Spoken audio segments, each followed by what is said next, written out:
Hi viewers, this is Abhay Bandari, YouTuber. Advanced Republic Day, Happy Republic Day, one and all. So today ఈరోజు content ఏంటంటే ఈరోజు కొత్త content మీకు పరిచయం చేయబోతున్నాను. సో మీకు ఎక్స్ప్లెయిన్ చేస్తాను చూడండి. ఈరోజు అయితే నేను మీకు ఈ మ్యాంజిఫెరా ఇండికా, దీని సైంటిఫిక్ నేమ్ వచ్చేసి దీని మామిడి ఎలమంద కొబ్బరి బోండం మామిడి ఎలమంద కొబ్బరి బోండం మామిడి చెట్టుని మీకు పరిచయం చేస్తున్నాను. దీని యొక్క శాస్త్రీయ నామం వచ్చేసి మ్యాంజిఫెరా ఇండికా, దీని సైంటిఫిక్ నేమ్. అయితే ఇది 1 year ప్లాంట్. ఇది నేను ఎక్కడ తీసుకున్నానంటే మాదిరిపురం దగ్గర ఉన్నటువంటి నర్సరీలో ఈ ప్లాంట్ అయితే తీసుకొచ్చాను. సెప్టెంబర్ 5వ తారీఖు తీసుకొచ్చాను, ప్లాంటేషన్ చేశాను. అయితే దీని యొక్క ఫీచర్స్ అంటే ఈ ప్లాంట్ని ఎలా ప్లాంటేషన్ చేయాలి, దీని యొక్క ప్రికాషన్స్ ఏంటి అనేది మీకు ఇప్పుడు నేను ఎక్స్ప్లెయిన్ చేయబోతున్నాను. అయితే ఇది 1 year ప్లాంట్. అయితే ఇది నేను నర్సరీ నుంచి తీసుకొచ్చాను. సో ఇక్కడ ఉన్నది కదా, దీన్ని స్టాక్ అంటారు. ఏమంటారు దీన్ని? స్టాక్. ఈ స్టాక్ని పైకి తీసి నాటాలి. ఎందుకంటే స్టాక్ని కనుక లోపల నాటినట్లయితే మొక్కకు కావలసిన పోషకాలు అందకుండా ఆ స్టాక్ అనేది చెదలు పట్టడం కానీ, లేదంటే కుళ్ళిపోవడం కానీ, మనం పోస్తున్నటువంటి వాటర్ కుళ్ళిపోవడం కానీ, దానివల్ల అది కుళ్ళిపోయే అవకాశం ఉంటుంది. కాబట్టి స్టాక్ని పైకి ఉంచి రైతన్నలందరూ కూడా నాటాలని నా విజ్ఞప్తి. తర్వాత గుంత మాత్రం 2 x 2 స్క్వేర్ ఫీట్ గుంత తీయాలి. మరీ లోతైన గుంత కూడా తీయకూడదు. ఎందుకంటే అధికంగా నీరు చేరి వేరు వ్యవస్థ రూట్ సిస్టమ్ దెబ్బతినే అవకాశం ఉంటుంది. కాబట్టి అధికంగా లోతు తీయకూడదు, మరీ తక్కువ లోతు తీయకూడదు. కాబట్టి 2 x 2 అంటే 2 ఫీట్ల పొడవు, 2 ఫీట్ల వెడల్పు, 2 ఫీట్ల లోతు తీసుకొని గుంతనైతే మనము మీకు ఇప్పుడు అది నాటాను కాబట్టి చూపించలేకపోతున్నాను. ఆ రూట్ వ్యవస్థ ఏదైతే ఉంటుందో దానిపైన కవర్ లేయర్ తీసేసి దాన్ని మట్టిని తీసేయకుండా గుంతలో పాతి పెట్టాలి. తర్వాత నీరు పెట్టాలి. నీరు ఎప్పుడు పెట్టాలి? ఆ రోజు, తర్వాత మరుసటి రోజు, తర్వాత కంటిన్యూస్గా 1 week దాకా నీరు అందివ్వాలి ఈ మొక్కకైతే. అయితే నేను నర్సరీలో తీసుకున్నటువంటి మొక్క ఇది 1 year ప్లాంట్ కాబట్టి వాళ్ళు చెప్పినటువంటి రూల్స్ నేను పాటించాను. వాళ్ళ సిస్టమ్ ఎలా ఉందంటే, ఇది 1 year ప్లాంట్ సార్, ఇది ఎలమంద కొబ్బరి బోండం మామిడి చెట్టు. ఇది ఇప్పుడు ఇది నాటే విధానం మీకు నేను ఎక్స్ప్లెయిన్ చేశాను. వాళ్ళ సేమ్ నేను ఏదైతే ఎక్స్ప్లెయిన్ చేశానో వాళ్ళు నాకు అలానే చెప్పారు. కొంతమంది రైతన్నలు ఏంటంటే అధికంగా పెద్ద లోతు తీయడము, లేదంటే స్టాక్ని పూడ్చిపెట్టడము, లేదంటే ఇంకా దానికి క్యూర్ చేయకుండా పెట్టడము, తర్వాత విత్తిన నాటిన మొక్కలు వెంటనే ఎరువులు వేయడం.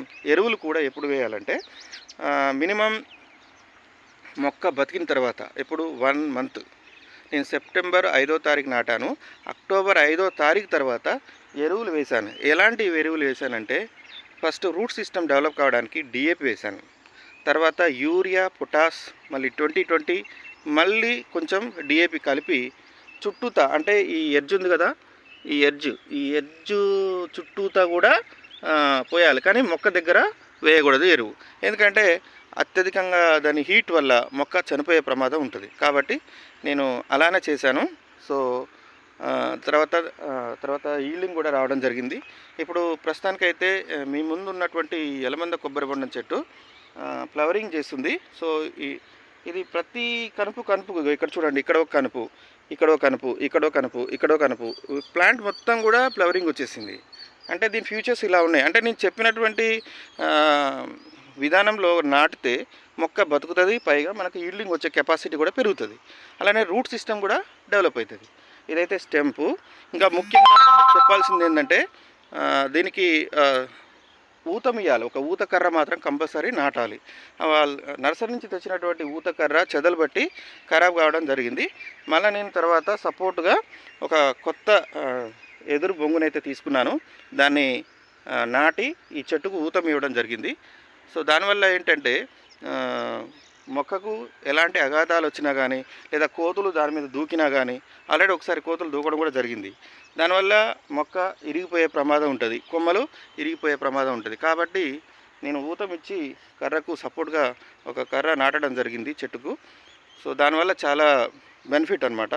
సో ఈ విధంగా నాటుకున్నట్లయితే మరి మనకు మొక్క ఎదగడమే కాకుండా దాని యొక్క జాగ్రత్తలు, తర్వాత ఆటుపోట్లు ఇంతవరకు అయితే నేను స్ప్రే చేయలేదు, ఎలాంటి స్ప్రే చేయలేదు. ఎందుకంటే ఎలాంటి డిసీజ్ నాకు కనిపించలేదు, అంత అవసరము లేదు. ఇప్పుడు ఈల్డింగ్ మొక్క కాబట్టి, అంటే స్పాన్ మొక్క కాబట్టి దీనికి ఇంకా లైఫ్ చాలా ఉంటుంది.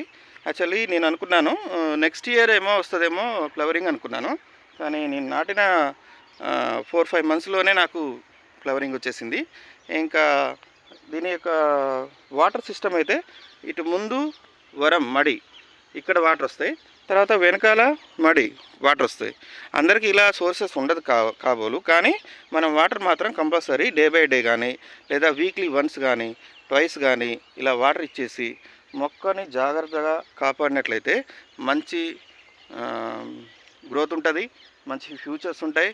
తర్వాత మన రైతన్నలకు కూడా నేను చెప్పే విజ్ఞప్తి ఏంటంటే, ఫస్ట్ మీరు మొక్కను నాటే విధానం తెలుసుకోండి. స్టాక్ని పైకి ఉంచి నాటాలి. స్టాక్ని ఇక్కడ ఉన్నది కదా, దీన్ని స్టాక్ అంటారు. ఈ స్టాక్ పైన ఉన్నది మనము హైబ్రిడ్ సిస్టమ్, ఇదంతా కూడా హైబ్రిడ్ సిస్టమ్. అంటే దీన్ని వేరే మొక్క నుంచి ఇప్పుడు పైన నాటినటువంటి ఈ ఎలమంద కొబ్బరి బొండం చెట్టు నుంచి దాన్ని ఒక చిన్న కొమ్మని తీసుకొని మనకి దీన్ని హైబ్రిడ్ చేస్తారనమాట. అంటే స్టాక్ చేస్తారు, అంటుకట్టుతారు. దీన్ని అంటుకట్టే విధానం ఉంటుంది. దాన్ని అంటుకట్టడం వల్ల మనకు ఏదైతే కావాలనుకుంటామో ఆ ప్లాంటేషన్ మనకు కనిపిస్తుంది. సో కాబట్టి ఈ అంటుకట్టే విధానం తెలుసుకోవాలి. తర్వాత వాళ్ళు నర్సరీలో చెప్పేటటువంటి ప్రికాషన్ తెలుసుకోవాలి. తర్వాత రూట్ సిస్టమ్ ఎలా డెవలప్ కావాలో అది తెలుసుకోవాలి. ఎరువుల విధానం, ఎరువుల యాజమాన్య పద్ధతులు, తర్వాత ప్లాంటేషన్ చేసే విధానం, పద్ధతులు, ఇవన్నీ తెలుసుకుంటే రైతన్నలు మంచి గ్రోత్ వస్తుందని, వాళ్ళ యొక్క తీసుకున్నటువంటి మొక్కలు మంచిగా చనిపోకుండా బతకడానికి, వాటికి లైఫ్ స్పాన్ పెరగడానికి, ఇంకా మంచి మంచి దిగుబడి సాధించడం కోసం మరి రైతన్నలకు ఇది ఒక నేను మంచి సూచన ఇస్తున్నాను. సో మై ఇంటెన్షన్ ఈజ్, నా సలహా ఏంటంటే మొక్కని నాటే విధానం ఫస్ట్ తెలుసుకోవాలి. తర్వాత దానికి కావలసినటువంటి ఎరువుల యాజమాన్య పద్ధతులు తెలుసుకోవాలి. అలానే డిసీజ్ యాజమాన్య పద్ధతులు తెలుసుకోవాలి. తర్వాత ఇంకా ఏదైనా సలహాలు కావాలంటే ఈనాడు అన్నదాత.com మనం ఓపెన్ చేసి తెలుసుకోవచ్చు. లేదంటే మన దగ్గరలో ఉన్నటువంటి నర్సరీకి వెళ్ళి కూడా తెలుసుకోవచ్చు. ఇలా మీరు మంచి పద్ధతులు పాటిస్తారనుకుంటూ, తర్వాత మంచి ప్రికాషన్స్ తెలుసుకుంటారనుకుంటూ, so this is Abhaya Bandari YouTuber. ఈ వీడియో నచ్చినట్లయితే లైక్ చేయండి, షేర్ చేయండి.